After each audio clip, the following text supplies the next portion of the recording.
The pines whispered in the dark, their tall frames bending like mourners in the midnight wind. The ground was damp, soft with fallen needles, and the air smelled of sap and smoke drifting from faraway campfires. Nature walked barefoot, the cold earth pressing against her soles, a bundle of broken branches tied across her shoulders. She kept her gaze lowered, for the stars above seemed too proud, too distant, and she had long ago learned not to ask them for mercy. She had been called cursed by her own people, an orphan marked by sorrow, and now she walked alone, carrying silence as her only inheritance. It was then she heard it, low, muffled, and strange, like the groaning of an animal buried deep beneath the soil. She froze, pressing her hand to the bark of a tree, her breath caught between fear and wonder. The sound came again, desperate this time, a rasping cry half smothered by earth. Her heart pounded. Crouching low, she set aside her wood and clawed at the ground where the sound seemed thickest. The soil was loose, freshly turned, smelling of iron and rot. She dug with her bare hands, fingernails tearing, until she struck fabric, then flesh. A man's hand emerged, trembling, dirt clinging to the skin. He thrashed as though still bound to the grave, eyes wide beneath a mask of soil. Nate gasped but did not retreat. Instead, she reached forward, her palms guiding him out of the earth, whispering soft sounds without meaning, sounds meant only to remind him he was not alone. When at last his face cleared the ground, he sucked in the night air with a moan that broke into coughing. Don't let them bury me again," he rasped, eyes wild with terror. Nate studied him in the moonlight.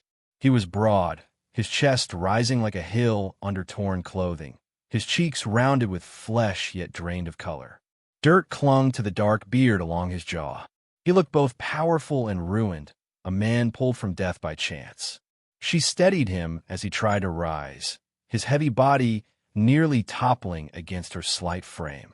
She guided him toward the hollow between the trees where the ground dipped into a shallow gully. His breath came in ragged bursts, every word choked. They thought. I was finished. Thought a fat man wouldn't claw his way out. His voice broke.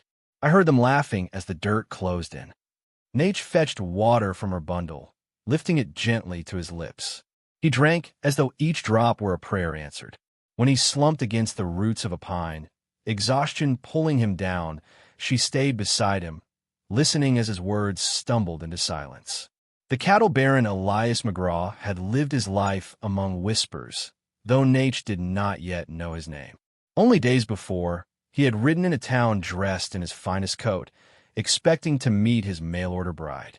He had watched her step off the train, a young woman with a ribbon in her hair, Clara Holt. But when her eyes lifted to see him waiting, broad-shouldered, thick in the waist, his weight carried like a mark of shame, her face turned pale. She did not speak. She only looked toward the crowd behind him, listening to the mutters that curled like smoke. Too soft for ranch work. Bought himself a bride, yet see her run. Even money can't sweeten him. And she did run. Clara vanished down the platform, clutching her skirts, leaving him with a ticket in his hand and humiliation clamped in his chest. Elias had ridden away with his jaw set, yet the shame followed him back to the wide fields of his estate. That night, when riders appeared on his land, he welcomed them, hoping for company. Instead, they dragged him from his horse, beat him until he spat blood, and demanded his ranch deeds. When he would not speak, they buried him alive beneath the cedar trees, their laughter fading as the soil pressed against his chest. It was Mary Holt's name he had whispered in those final moments, the older sister of the bride who had rejected him. She had once, years earlier, silenced the cruel words of a congregation who mocked his weight. She had stood straight, her voice steady, and for that memory alone Elias clung as the darkness closed in. Now, half dead and trembling, he looked at the girl who had freed him. She was no stranger from town, but a figure even more scorned, an Apache orphan, unclaimed, living at the edge of survival. He could see the same brand of loneliness in her eyes that burned in his own chest. Nate found herbs in her pouch and pressed them into his torn skin, wrapping the wounds with strips of cloth she tore from her own skirt. He winced, but did not resist. His gaze lingered on her hands, small yet unflinching, their strength born not of luxury, but of endurance. She did not ask his name. He did not ask hers. Their silence was a kind of covenant, fragile and unsaid. The fire she built was small, more ember than flame, but it cast just enough warmth for him to breathe without shivering. Through the long night, Elias stirred, whispering fragments of thoughts, confessions spoken to the dark. I dreamed once of a home, not of cattle, not of fences, but of a place where laughter didn't mean cruelty. His voice faltered, but no woman would sit at my table. No neighbor would sit beside me. Nate listened. The firelight flickered against her face, and though her lips parted, no words escaped. She had been taught long ago that her words carried little weight in the eyes of others. Yet in this silence, she found a way to answer. She pulled a blanket from her bundle and draped it across his chest, smoothing it with one careful hand. His breathing slowed, the rise and fall of his body settling into rhythm with the forest around them. Still, Nace did not sleep. She watched him, this stranger she had rescued from the grave, and wondered what force had led her to dig where the earth groaned. Perhaps spirits had not abandoned her after all.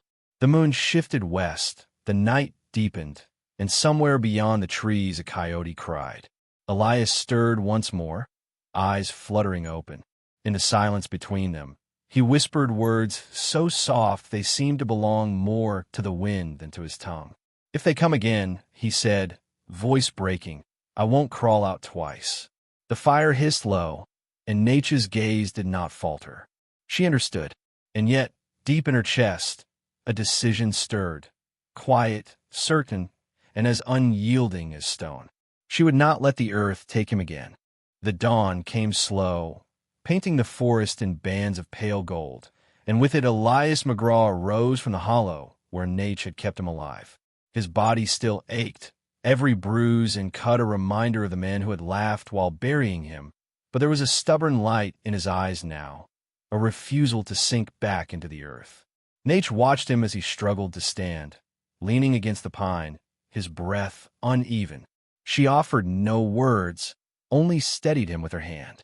He did not thank her. He only met her gaze with something heavier than gratitude, something closer to need. They walked together that morning, careful through the trees, her quiet knowledge guiding him along narrow paths where no hoofbeats would follow. Elias marveled at her silence, how she seemed to blend with the land itself. Every gesture precise, born from years of learning to move unseen. He carried his shame in each step, the rancher too heavy to be swift, too clumsy to pass without sound. Yet she did not turn from him, and that steadiness steadied him in return. By the third day, he could lift more than his own weight. Nate had trapped rabbits and laid herbs to dry, her hands working with the rhythm of someone who had always made do with little.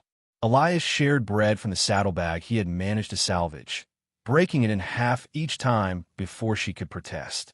Their meals were humble, but the act itself, two outcasts sharing food in silence, felt like a kind of grace neither had expected to find. Meanwhile, the town buzzed with rumors. Sheriff Amos Kincaid sat outside the saloon with Widow Maribel leaning close, both whispering loud enough for ears to catch. "The cattle baron's gone, likely dead," Amos muttered. Maribel's lips curled sharp, "or run off with some squaw into the woods. Either way, shame follows him." The words spread quick, carried on lips eager for scandal, and by the week's end Mary Holt stood at Elias's estate, answering questions she could not escape. Clara had long since fled, unable to bear the weight of what she had done, but Mary bore it for her. "He will return," she told them. "I swear it." Yet in the nights, she wept alone, fearing her words hollow.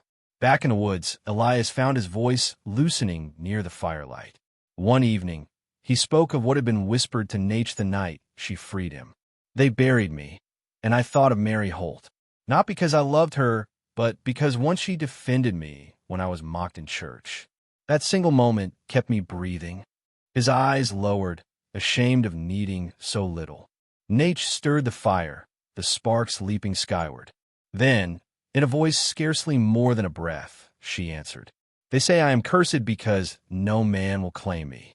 But when I pulled you from the ground, I felt the curse break. Elias looked at her then, long and unflinching. Perhaps we are both unwanted, he said, his tone softened. But perhaps that makes us alike. Her silence afterward was not emptiness, but consent, and in that silence they shared a bond stronger than any spoken vow. Still, danger pressed close. Elias knew his ranch was not lost yet, though the papers had been stolen. Without his claim, the vultures who buried him would soon ride back to stake the land as their own. I must return, he told Nate, standing tall though his body ached. If I don't, they will bury me in more than dirt. They'll bury me in shame. Nate's brow tightened. If you go back, they will finish what they began. His reply was quiet, almost tender. Then I'd rather face them awake than dream forever underground. The night after, the ambush came. Shadows moved through the trees, voices low but cruel. Nate's sharp ears caught them before they drew close, and she gripped Elias's arm, urging him into silence. But there was no escaping. The hunters had encircled them. A figure stepped forward, the leader's grin gleaming. Look what crawled out of his grave. His hand tightened on a rifle. Let's put him back where he belongs. The fight was sudden, violent, and lit by firelight. Elias, though slower, surged with the force of a man who refused to be buried again. He swung a heavy branch, striking one man to the ground. Nate moved with fierce cunning, scattering embers into another's face, his screams echoing in the night. They fought side by side, one with brute strength, the other with swift precision, neither yielding ground. When the last man staggered, Elias held him down, dirt grinding into his beard. You'll not laugh over my grave again, he growled. Sheriff Amos appeared at the edge of the clearing then, drawn by the ruckus, his revolver ready. But he paused as he saw the scene. The cattle barren bloodied, but unbroken, the Apache girl standing firm at his side, the men who had buried him sprawled in defeat. The silence that followed was heavier than any gunshot. Townsfolk who had trailed the sheriff whispered from the shadows. The Apache girl saved him. He's alive, and she's the one who kept him breathing. Murmurs turned to gasps when Elias, battered and bruised, reached out and took Nate's hand before them all. He did not speak. He only held her hand high enough for every watching eye to see, a gesture louder than any declaration. The shame that had clung to them both shifted then, not gone, but transformed into something fiercer, dignity reclaimed in the open air. Days later, at the ranch, Mary Holt packed her things in silence. She left a note on the table, a prayer of apology and farewell. The estate no longer belonged to the fantasy she had once built for her sister. It belonged now to Elias and the girl who had pulled him from the ground. Nate moved through the house with quiet grace, her steps unhurried, her head no longer bowed. The whispers of cursed and unwanted still lingered in town, but against the memory of firelight and Elias's hand in hers, they rang hollow. One evening, as the sun dipped low and painted the land in crimson and gold, Elias stood on the porch with her beside him. He looked out across the fields, once symbols of wealth and burden, now simply open land waiting to be lived upon. His voice was steady when he said, "They tried to bury me, Nate, but you made me rise, and I will not forget that." She did not answer, only rested her hand against his, the gesture small, steady, unshaken. The moment held more than words could carry. And to those who might one day recall their tale, an old truth lingered. Perhaps we are not buried by earth, nor by shame, but by silence. And when another soul dares to reach through the dirt, to brush the dust from our faces, we learn grace is not shouted, but whispered. It was whispered there, beneath the pines, where one life saved another. Yet the wind that evening carried a warning, faint but sharp. The men who had fled were not all defeated. Somewhere beyond the horizon, vengeance was stirring. Elias felt it, a weight pressing against the quiet.